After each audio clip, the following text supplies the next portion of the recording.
have the pleasure here today to be with some of my mentors. I have with me today Gonnissen from the Mentally Fit Institute of Europe. I have Marcus Albers from Rethink Everything, and Laura Hambley, that we'll see shortly, which is from Work Evolution. I would like to start by asking each of them a quick introduction, and I will start with Kun. I remember vividly about 5 years ago, I had done an audit of my team, and I saw we had a problem with work-life balance, and I had read your corporate athlete book. And I was just fascinated with the fact that you, as a sports athlete, had gone into this kind of business coaching. Why did you do that? Well, in fact, I started coaching in the corporate world about 22 years ago. Until then, I had coached athletes, elite athletes, many sports, tennis, cycling, soccer, grass hockey, also pilots in rally, for example. And my idea was so many people in the corporate world could benefit from the best practices from top athletes, but also top teams. Because the rules of performance, they are universal. What works for an elite athlete, it also works for a business team. Athletes, they train a lot before performing. We call that training, reinforcing themselves. And they know how to recover fast and efficiently after the pressure. We call that recovery. And together, the training and the recovery, it's about 95% of their time. Only 5% they perform under pressure. In the business world, it's the opposite.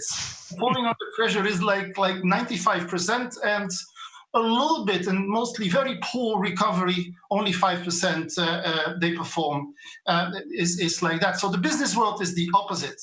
They perform under pressure a little bit and poor recovery. In fact, Philip, it's all about having respect for Mother Nature, the rules of Mother Nature. As a sports coach, you are looking for unnecessary energy leaks. They are the three magic words: mental, emotional, physical leaks, and you measure that constantly. When I had my first workshops in the corporate world, I was triggered by the level of ignorance about simple rules of Mother Nature. Sleeping problems, low energy levels, focus issues, emotional drainage, very low scores. So I was wondering, how could they perform in a sustainable way? Exactly. Got it. Thank you very much. Hey, Laura, so welcome back. I met you also around 5 years ago when I was alerted that you had designed a wonderful distributed leader assessment tool, which I immediately then took to heart and executed. For you, the same question. What got you going into this?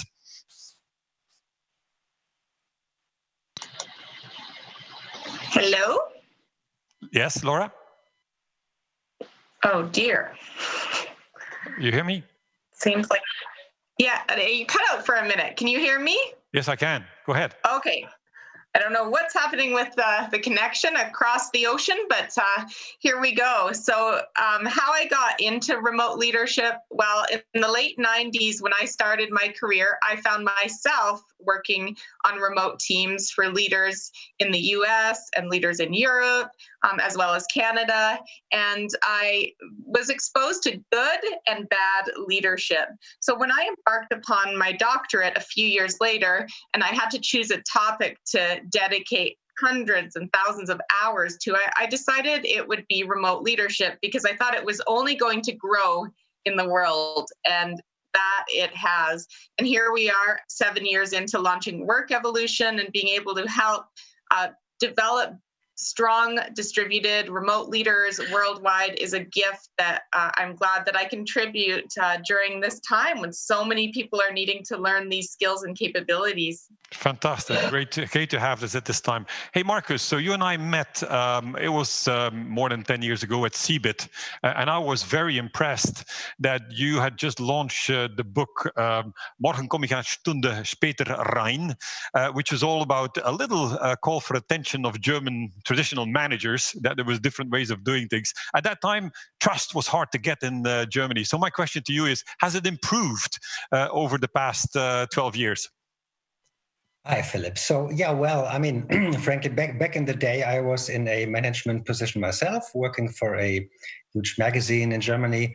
And it was one of those jobs where you would virtually live in the office, right? You would go to the office very early in the day, spend 8, 9, 10 hours there, and then go back home, sleep, back to the office. Now, this was not very good for my personal well-being. It was not very productive. Not great for the environment, I guess, and it also felt rather old school. And that's why actually I became an advocate for smart work. And it took many years actually convincing corporate Germany that remote working is feasible, because in Germany, for quite a while, most managers felt that remote work was not the professional way to do it. This has obviously changed a lot since COVID and the lockdown. Okay, thank you very much. Hey, let's go back to Laura on distributed leadership. You've of course done loads of these assessments so far. In fact, you recently have done some for a large audience in Poland. But what are the biggest gaps at this very moment that you identify need addressing? Sorry, just a tickle in my throat.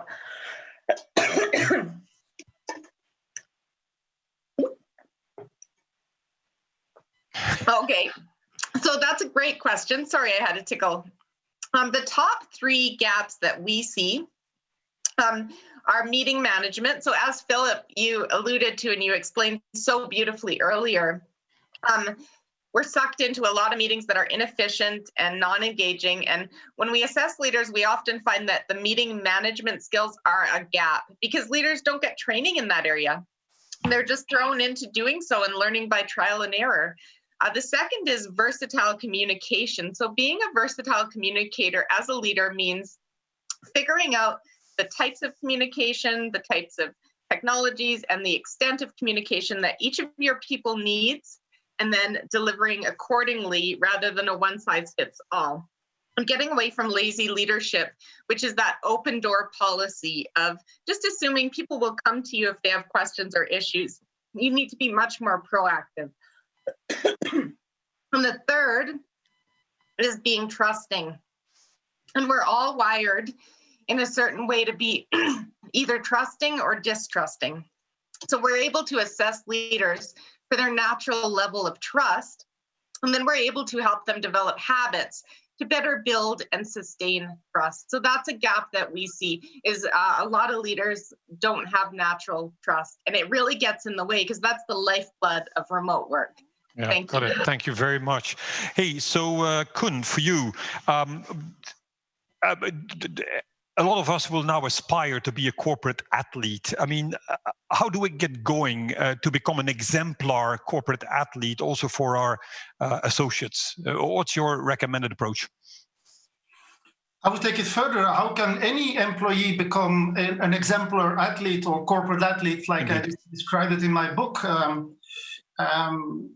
COVID-19 for me is a major opportunity to make a big mind shift in the way of working, mentally, emotionally, physically, and also spiritually.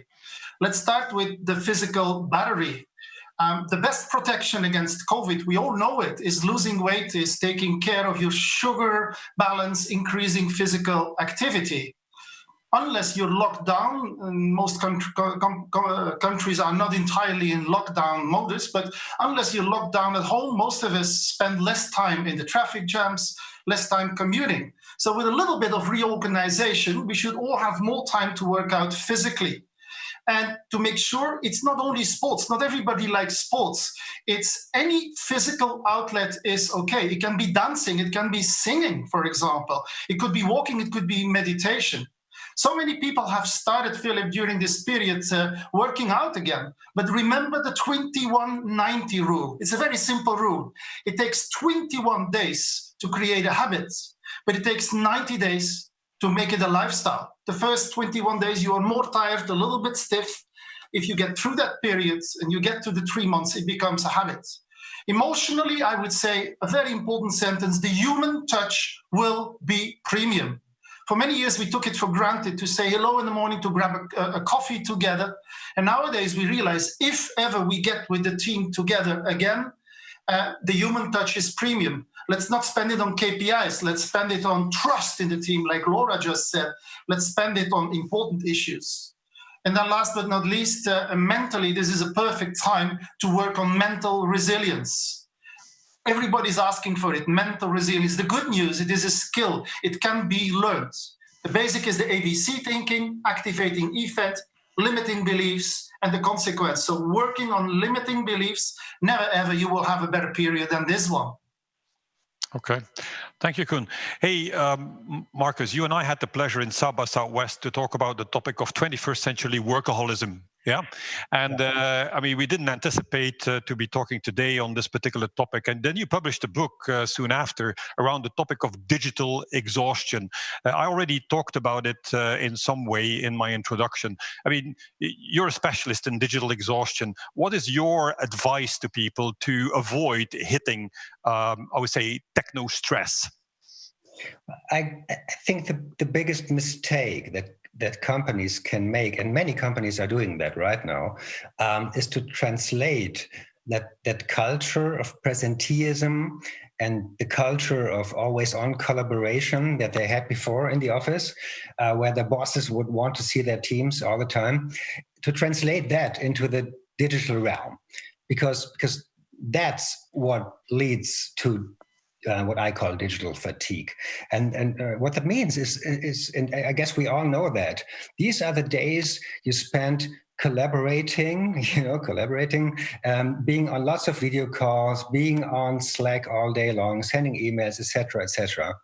And in the evening, you realize that you didn't get any actual work done. Just one figure, the modern knowledge worker spends 85% of their time with collaborating. Now, I would say that's a problem, and it's probably even increasing in the home office. So the solution is you have to make time for uninterrupted concentration. And you can see that in your calendar, in your Outlook or whatever you use. If you have lots of tiny blocks, half an hour here, half an hour there, that's wrong. That's a problem. What you need is huge blocks of uninterrupted time. And this is something you can actually talk about with your boss and with your team. Yeah, exactly. A good point, actually. I've always had for me the rule of the 50-50, the yin and the yang, 50% of personal value contribution and no more than 50% interacting.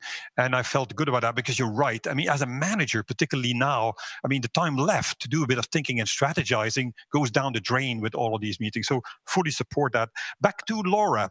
Laura, I mentioned self-directedness. I'm sure that a lot of people on the session would dream of having a lot of people ready out of the starting blocks, I mean, taking initiative, but not all of us were born like that. I mean, how can we stimulate some of this more self-directedness?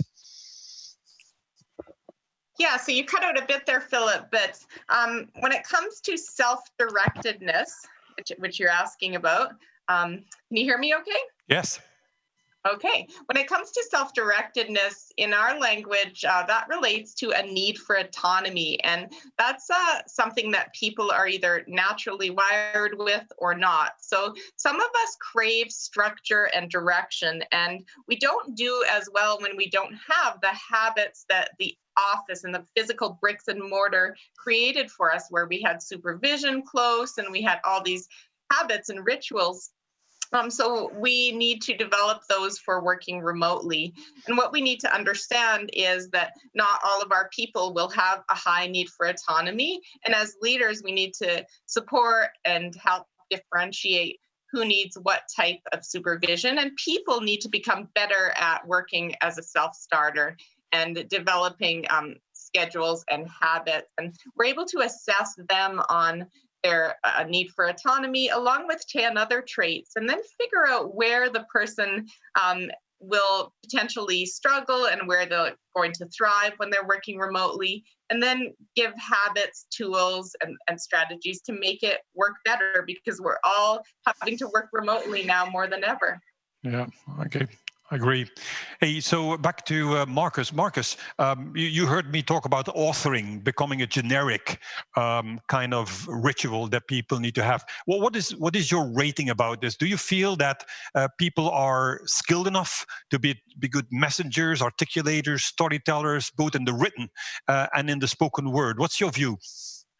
Well, as a trained journalist, I'm all for storytelling, of course, but I always think that if you want to add value add to your company, you first need to know what the objectives are. And this is, in many companies, it's a huge problem. You only have to look at those Gallup polls that we see every year, where a majority of employees says they don't really know what is expected of them at work. So especially, I would say, in a remote working environment, managers have to provide strategic and operational clarity. They have to make absolutely crystal clear what we do, how we do it, and why we do it. Because in a classical office setup, employees would always compensate for the shortcomings of their managers. You know, after the meeting, they would meet at the coffee machine and say, what exactly did he mean by that? And how should we do that now? That worked okay-ish, but it does not work in a remote work environment. So, as I said, you need strategic and operational clarity, and that involves much more and better communication. Good. Thank you very much for stressing that. Hey, Koen, one more for you. On the topic of taking breaks, I must confess, although I set this out as a challenge and a recommendation, sometimes my wife intercepts me and says, hey, you with all of your recommendations on breaks. It's hard, isn't it? So what does it take for people to be more disciplined about breaks? It's a tough one. It's the same for top sporters. We all creatures of habits, no? It's not about willpower. Good habits happen when we set ourselves up for success. And it starts with setting a clear goal. Everybody knows that, but make sure that you have the skill. And you need some support there. If it's too difficult, people don't change the habits. So make it quite easy. A trick that really helps well, Philip, is identifying your danger moments. The danger moments are moments when we are weak. The weekend is coming up. A glass of alcohol is never far away. Is that helping me to become physically more fit? I would say also choosing some rewards. I work a lot with future Olympic athletes at a very young age. You choose the right goal, which is not immediately the national championship, but the local championship. And you use the right, I would say, rewards, not too big, not immediately big contracts, because you take away all of their dreams. So setting goals, make sure you have the skill, make it not too complex, make it easy, identify your danger moments, then choosing the right rewards, and then look for supporters. The right people around you who can support the habits and can give you a compliment for it. Recognition is so important and more important than ever in this period. Last but not least, find a buddy. Somebody who wants to join the voyage. Good. Thank you. Final question to Laura, if she's still there. Laura, you know I'm big on nature. Now, of course, in Canada, you are blessed with so much nature. Does that mean that you folks are going to be propelled to the most productive virtual country in the world? Are you there? Sorry, not necessarily, because we get really cold weather. So although we have some of the most beautiful views, I mean, I look onto the mountains from our place in Calgary, Alberta. We have periods of cold. So right now you'll see my window, it's pure white because we're actually having a snowstorm, a blizzard right now. Maybe that's what's the internet problem here. But essentially we need to make sure we still get outdoors as a society. We need to bundle up, get outside. And if we can't, we need to get a... Okay. Well, I think, unfortunately, the blizzard is getting to finish us earlier.